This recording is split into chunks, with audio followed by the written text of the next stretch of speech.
समय मौजूद हूँ सिंघू बॉर्डर पे मेरे साथी अमतेश के साथ। यहाँ किसान आंदोलन चल रहा है और 6-8 किलोमीटर की लंबी लाइन है ट्रैक्टर ट्रॉलीज की। ये मेन स्टेज के पास हम इस समय मौजूद हैं। यहाँ पे दिन भर भाषण चल रहे हैं, किसान यूनियन के नेता अपना काम कर रहे हैं, मीटिंग्स कर रहे हैं और जो भी गाइडलाइंस हैं यहाँ पे लोगों को दे रहे हैं। फिलहाल मेरे साथ रमनप्रीत है। रमन स्टूडेंट लीडर है, एक चंडीगढ़ की स्टूडेंट यूनियन है, स्टूडेंट्स फॉर सोसाइटी, उसके मेंबर हैं।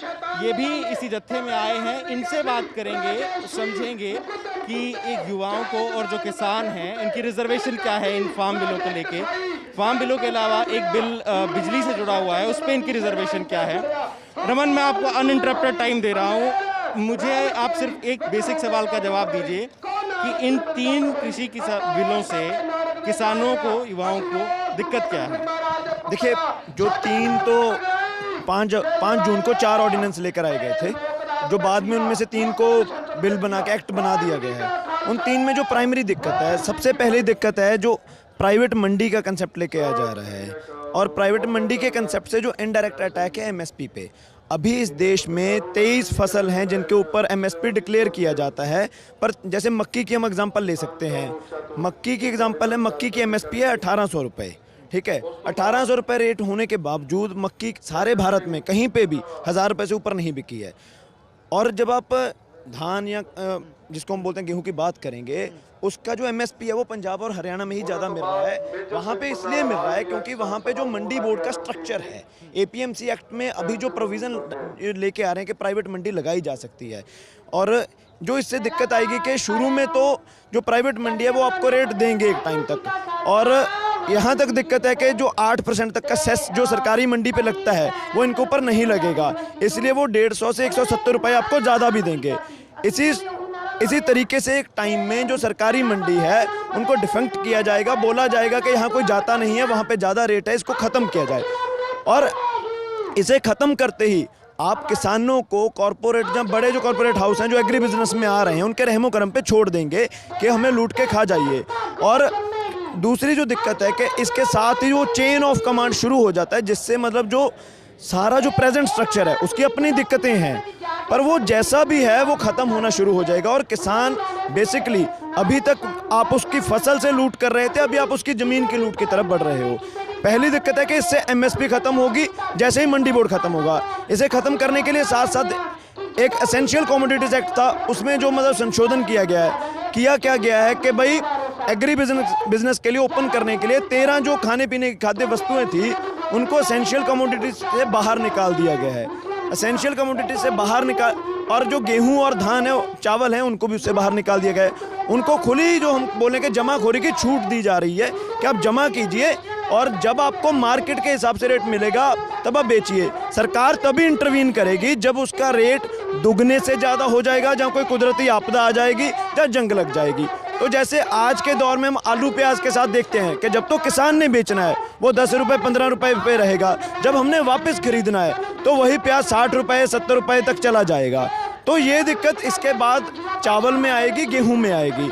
और बेसिकली हम ये कह रहे हैं कि इससे जितना मतलब जो स्ट्रक्चर है, अभी रेट जो मिल रहा है वो मिल रहा है मंडी की वजह से। और इसके साथ होना क्या है, प्राइवेट मंडियां अदानी अंबानी जैसे जो पंजाब में साइलो लगा रहे हैं, साइलो में हम बोले एक ही बार में 50-50 गाँव की फसल को स्टोर करने का मतलब प्रबंध किया गया है। जब तक तो ये सरकारी मंडियां हैं तब तक तो वो रेट देंगे, पर जिस दिन ये ख़त्म होगी किसान वहाँ पे अपनी फसल लेके जाएगा और उसके होना ये है कि वो बोलेंगे कि देखिए जी ये आपका क्वालिटी मार्क पे कम है, ये है वो है, तो हम आपको इतना ही रेट दे सकते हैं और लेना है लीजिए वरना जाइए। और जब उसके पास कोई दूसरा चारा नहीं होगा तो किसान मजबूर हो जाएगा अपनी फसल 800-1000 रुपये में बेचने पे, जैसे अभी के दौर में बिहार में हो रहा है, यूपी में हो रहा है। बिहार में एपीएमसी एक्ट 2005 में मंडी बोर्ड ख़त्म कर दिया गया था।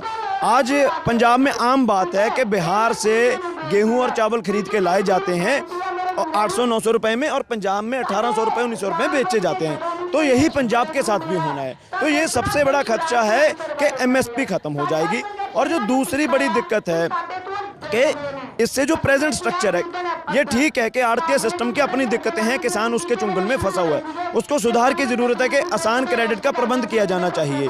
पर जैसे ही ये प्रबंध आएगा, जो अभी तक पैसे की सिक्योरिटी है किसान के पास, उसको बिना उसका अल्टरनेटिव प्रबंध किए ये जो अभी उसको लोन आड़ती से मिला वो भी महंगा होने जा रहा है, क्योंकि उसके पास कोई सिक्योरिटी नहीं बचेगी। कंट्रैक्ट फार्मिंग की बात की गई है कि देखिए मोदी सरकार ने ही बोला कि इससे किसानों की आमदन दुगनी होगी, तो दुगनी होने का तो सवाल ही पैदा नहीं होता, 2-4 साल में वो इससे नीचे ही जाएगी। दूसरा है कंट्रैक्ट फार्मिंग। कंट्रैक्ट फार्मिंग का एक तजर्बा नासिक का है। पुण्य प्रसून वाजपेयी ने 2009 में बड़ी खूबसूरत एक रिपोर्ट की थी कि नासिक में जब वाइन फैक्ट्रियां काम करती थी तो वो 2002-3 में वहाँ पे नासिक में आई, उन्होंने किसानों के साथ कंट्रैक्ट किए कि आप ये अंगूर उगाइए जो वाइन के लिए काम आता है, हम आपको इससे ज़्यादा कीमत देंगे, तो ये कंट्रैक्ट कर लिए। 3 साल तक उन्होंने रेट दिए, उसके बाद उन्होंने हाथ खींच लिया कि हम तो जी दिवालिया हो गए, हम पैसे नहीं दे सकते। सिर्फ 5 साल में वही किसान जो उन वाइन फैक्ट्रियों के साथ कंट्रैक्ट कर रहे थे, अपनी ज़मीन, अपने जो वाइन जो ग्रेप यार्ड थे उन्हीं को बेचकर वहाँ पे मजदूरी कर रहे थे। यही होना है पंजाब के किसान के साथ, हरियाणा के किसान के साथ, कि वो अपने ही खेतों में मजदूर बनेगा। अच्छा रमन, सवाल अब आपसे ये है कि आपने ग्रेप यार्ड का, आपने वहाँ का एग्जाम्पल दिया नासिक का, मैं ये आपसे जानना चाहता हूँ कि अगर एमएसपी लिख दिया जाए कि नहीं ठीक है, जो आपसे प्राइवेट प्लेयर खरीदना चाहते हैं वो आपको एमएसपी देंगे, वो अगर ये बात लिख दे तो ठीक है? देखिए एमएसपी लीगल होना ही चाहिए, ये एक बात है, ये एक डिमांड है, पर कॉरपोरेट हाउसेज के लिए ये एक एग्रेरियन इकोनॉमी है भारत की और पंजाब की भी, उसमें कॉरपोरेट इंटरवेंशन को ऑन कर देना ये अपने आप में दिक्कत है। एग्रेरियन जो मतलब इकोनॉमी, आप दुनिया में कहीं भी चले जाइए वो सब्सिडी के दम पे ही चल रहा है, और जैसा भारत का एग्रेरियन स्ट्रक्चर है इसमें इससे पहले बहुत सारे और सुधार होंगे, तो हम कभी सोच सकते हैं कि ऐसा कोई सुधार आ सकता है, नहीं आ सकता। तो हमें नहीं लगता कि सिर्फ एमएसपी का मसला है, एमएसपी एक बड़ा मसला है कि 23 फसल की एमएसपी डिक्लेयर की जाती है, 2 पे ही क्यों मिलती है, वो मसला है। पर उसके साथ साथ जो बाकी ऑर्डिनेंस है उनको वापस किया जाने चाहिए। जैसे कभी बड़ा खतरनाक ऑर्डिनेंस के जो हम बोले कि कॉर्पोरेटाइजेशन का मॉडल ओपन किया जा रहा है, जैसे जो बिजली वाला ऑर्डिनेंस है वो बेसिकली अभी तक पंजाब में बिजली का बिल नहीं है किसानों के ऊपर, तो इसके जरिए किया क्या जा रहा है कि भाई कैश सब्सिडी दे सकती है स्टेट गवर्नमेंट, एक सेंट्रल बॉडी बनेगी, वो हर जगह एक ही रेट तय करेगी, और जो कोई स्टेट गवर्नमेंट सब्सिडी देना चाहती है तो वो कैश के माध्यम से दे। तो आपको याद होगा कि एलपीजी पे पहले सब्सिडी होती थी, बाद में कैश सब्सिडी का मॉडल लाया गया, और धीरे धीरे 2-4 साल में सारी सब्सिडी खत्म कर दी गई, आज पैसों में सब्सिडी है उस पर, ठीक है। तो ये वही मॉडल है कि इनको एक बार बिल देने लगाओ, बाद में इनसे ये सारी छीन लेंगे, तो वही मॉडल है। रमन, अगर वो डीबीटी देते हैं तो उसमें लीकेज सिस्टम का भी बोलते हैं ना, लीकेज बहुत कम हो रही है, जो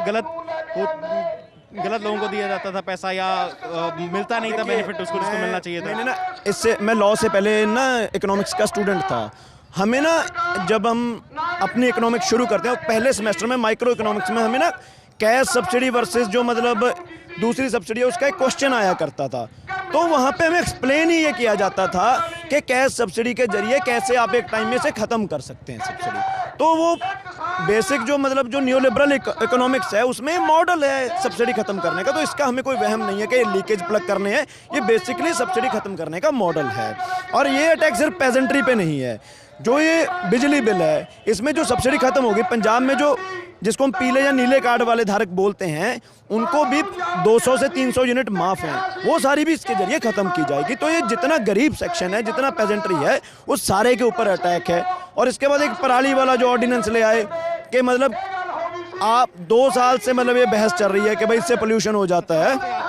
मैं एक अपडेट आपको बीच में दे देता हूँ कि 1 दिसंबर को सरकार में मंत्रियों की और किसान यूनियन के नेताओं की मीटिंग हुई थी, 35 किसान यूनियन के नेता थे और बाकी लोग थे, लेकिन बाद में उसका कोई नतीजा खास निकल के नहीं आया। सरकार का कहना था कि हम कमेटी बना रहे हैं, कि यूनियन का कहना था कि हम कमेटी में हम कोई खास इंटरेस्टेड नहीं है, और कमेटी अगर बने भी तो वो बड़ी बने, हम इस पे इंटरेस्टेड नहीं है, ये प्रोसेस उस तरह से चलता रहेगा।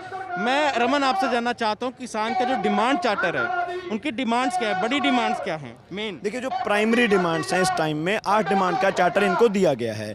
8 डिमांड के चार्टर में जो पहली है कि जो 3 जो खेती से जुड़े जो बिल जो एक्ट बना देंगे उनको रद्द किया जाए, उसके बिना जो बिजली वाला ऑर्डिनेंस है उसको वापस लिया जाए, और जो पराली वाला ऑर्डिनेंस उसको वापस लिया जाए, डीजल के रेट को लेकर उसको रेगुलेट किया जाए जो पहले डीरेगुलेट कर दिया गया था। और इसके बिना जो मतलब खास तौर पे पिछले सालों में जो मोदी सरकार ने डाइसेंट को क्रश करते हुए जो एंटी एनआरसी एक्टिविस्ट से या तमाम जो एकेडमिशियंस हैं जो उनके ऊपर यूएपीए के चार्ज लगाए, उन सबको रद्द करते हुए लोगों को फ्री किया जाए, और जो एक डेमोक्रेसी को ख़त्म किया जा रहा है, मतलब जैसी भी डेमोक्रेसी थी उसको भी मतलब रोका जाए। तो ये प्राइमरी डिमांड्स इस टाइम की है।